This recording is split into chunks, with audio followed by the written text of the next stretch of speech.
আমার পূর্বে কথা বলেছেন, আমার একটা অংশ, আমার আদরের সন্তান, আমার দুইটা ছেলে, ও বড়, আপনাদেরকে কথা শুনিয়েছেন। আমি কনফিউজ ছিলাম, আমি দুদুল্যমানতায় ছিলাম যে আমি সারা বাংলাদেশে, বাংলাদেশ ছাড়াও দেশের বাইরে কিছু কথা বলি, যে আমার সন্তানেরা এই লাইনে আগাই আসবে কি না, কতটুকুন পারবে। এই আজকেই ও আপনাদের সামনে আগেও কথা বলেছে টুকটাক, আজকে একটু সময় নিয়ে কথা বলেছে। আপনারা সবাই দোয়া করেন, পারবে তো ইনশাআল্লাহ? সবাই মিলে দোয়া করলে পারবে।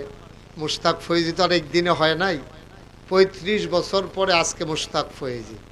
35 বছর মানে বয়স 35 না, ওয়াজের বয়স 35। ওয়াজ করতেছি আজকে 35 বছর, এরপরে মুশতাক ফয়েজি একটু অবস্থান দাঁড়িয়েছে, কিছু মানুষ চিনে।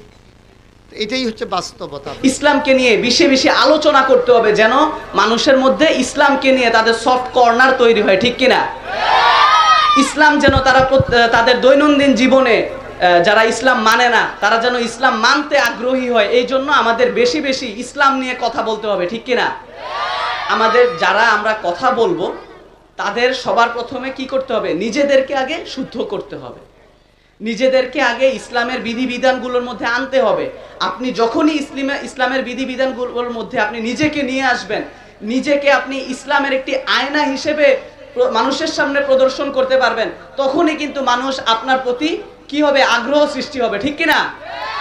ইসলামের প্রত্যেকটা নিয়ম আপনি মানার মাধ্যমে আপনি ইসলামকে রিপ্রেজেন্ট করছেন, অর্থাৎ আপনি ইসলামকে মানুষের কাছে পৌঁছে দিচ্ছেন। সবসময় কথা বইলা কিন্তু মানুষের মন জয় করা যায় না, কিছু কিছু সময় কাজ দিয়েও মনকে জয় করতে হয়, ঠিক কিনা? এই জন্য যারা আমরা মুসলমান রয়েছি, যারা আমরা ইসলামকে মানি, ধর্মপ্রাণ আমরা যারা মুসলমান রয়েছি, আমরা সকলেই চেষ্টা করব ইসলামের বিধিবিধানগুলোকে, একটু কষ্ট হবে, কারণ আমরা এমন একটা পরিস্থিতিতে ছিলাম যা ইচ্ছা তা করতে পারছি, যা ইচ্ছা, খারাপ কাজের একটা সয়লাভ হয়ে গেছিল এই বাংলাদেশটা। কিন্তু এখন আল্লাহর অশেষ রহমতে আমাদের যারা মুসলমান যারা আমরা রয়েছি, যারা ইসলামকে চর্চা করতে চাই, এরকম একটা সুন্দর পরিবেশ কিন্তু আমাদের মাঝে বিরাজ করতেছে, সুবহানাল্লাহ। এই সময়টা কিন্তু আগে ছিল না।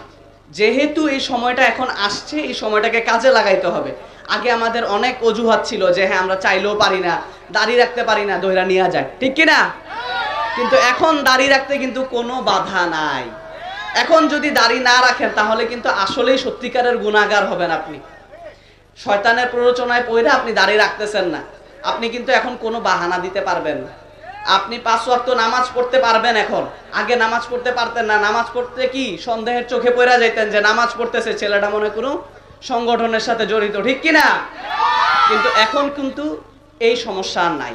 আপনি চাইলেই 5 ওয়াক্ত নামাজ পড়তে পারতেছেন, আপনি চাইলেই টুপি পড়তে পারতেছেন, চাইলেই আপনি পাঞ্জাবি পড়তে পারতেছেন, দাড়ি রাখতে পারতেছেন। তো এই জন্য এই সময়টাকে আমাদেরকে কাজে লাগাইতে হবে, এই সময়টাকে সুন্দরভাবে সুগঠিতভাবে আমাদেরকে কাজে লাগাইতে হবে। আমরা সকলে কাজে লাগাবো ইনশাআল্লাহ।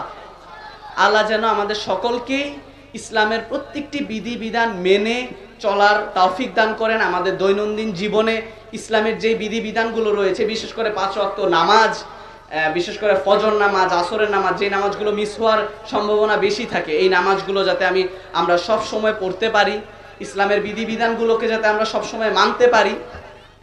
আল্লাহ তাআলা যেন আমাদের সকলকে এই তৌফিক দান করেন। আমরা সকলেই বলি আমিন। আমার কথা একদমই শেষের দিকে, আমি খুবই হয়তোবা লম্বা সময় নিয়েছি আপনাদের, আমি আর অপেক্ষা করাতে চাই না, কারণ আপনারা সকলেই অধীর আগ্রহে অপেক্ষা করছেন যে আজকের যেই প্রধান বক্তা রয়েছেন ওনার আলোচনা আপনারা শুনবেন। উনি এখনই এসে পড়বেন এই মঞ্চে। তো আমি আমার কথা শেষ করব আর একটি কথা বলে, এই কথাটির মাধ্যমে আমি কথা শেষ করব। আমি আর দীর্ঘায়িত করব না, আপনাদেরকে আর অপেক্ষায় রাখবো না ইনশাআল্লাহ। আল্লাহ তাআলা যেন আমাদের সকলকে কবুল করেন, আমরা সকলেই বলি আমিন। তো যে বিষয়টি বলার চেষ্টা করছিলাম, যে বিষয়টি বলে শেষ করতে চাই, সেই বিষয়টি হলো আমাদের যেই জীবন রয়েছে, আমরা যে আমাদের যে জীবন, আল্লাহ তাআলা আমাদেরকে যে জীবন উপহার দিয়েছেন, এই জীবন কিন্তু খুবই সংক্ষিপ্ত। তো এই জীবনের পরেই কিন্তু হচ্ছে অনন্তকাল হচ্ছে আমরা জান্নাতে থাকবো, হাসরের ময়দানে আমরা জান্নাতে থাকবো, ওইটাই কিন্তু অনন্তকাল। এটা কি আমরা সবাই বিশ্বাস করি কিনা, আমরা সবাই জানি কিনা? হ্যাঁ, যে এই জন্য হচ্ছে যে আমাদেরকে এই জীবনটাতেই আমাদের কিছু কইরা যাইতে হবে যেন মানুষ আমাদেরকে মনে রাখে, ঠিক কিনা? আমরা এমন কিছু কাজ করতে হবে যাতে আমাদের সৎকায় জারিয়া হিসেবে তৈরি হয়ে যায়, ঠিক কিনা? আমাদের প্রধান বক্তা এসে পড়ছেন, আমি আমার কথা এখানেই শেষ করছি। আসসালামু আলাইকুম ওয়া রাহমাতুল্লাহি ওয়া বারাকাতুহু।